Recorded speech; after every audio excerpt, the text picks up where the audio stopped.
It begins with a cough, not the sharp bark of battlefield lungs or the dry rasp of recycled air, but something wet and lingering, a tickle that settles in the back of your throat like a seed waiting to bloom.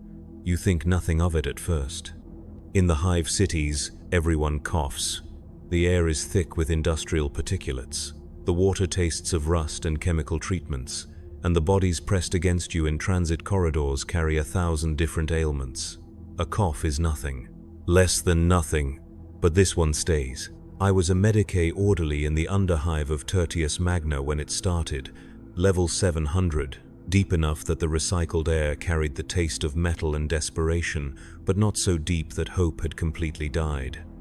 The clinic where I worked served the laborers, the factory workers, the countless millions who fed the war machine with their blood and sweat and shortened lives. We saw everything down there.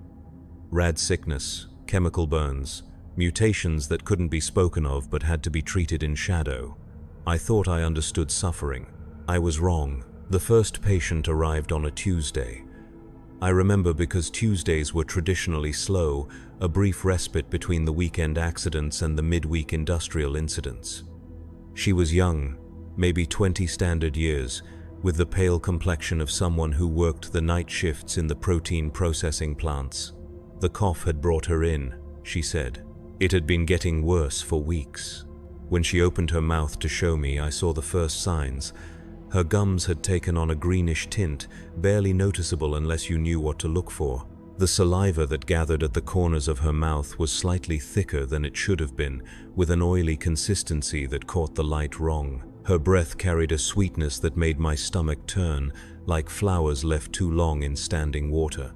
I prescribed the standard antibiotic course and sent her away. The symptoms would pass, I told her. These things always did. 3 days later, she was back. The cough had worsened, but more troubling were the lesions that had begun to appear along her arms.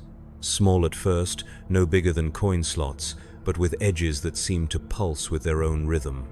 The skin around them had taken on a waxy quality, and when I pressed gently for examination, a clear fluid seeped out that smelled of rot and something else, something that made my mouth water despite myself. I referred her to the upper levels, to Medicae with better equipment and cleaner facilities, but she never made it. By the time the transport arrived, she was laughing. Not the bitter laugh of hive dwellers who had learned to find humor in hopelessness, but something deeper, something that came from the belly and seemed to bubble up through layers of infection. She said the pain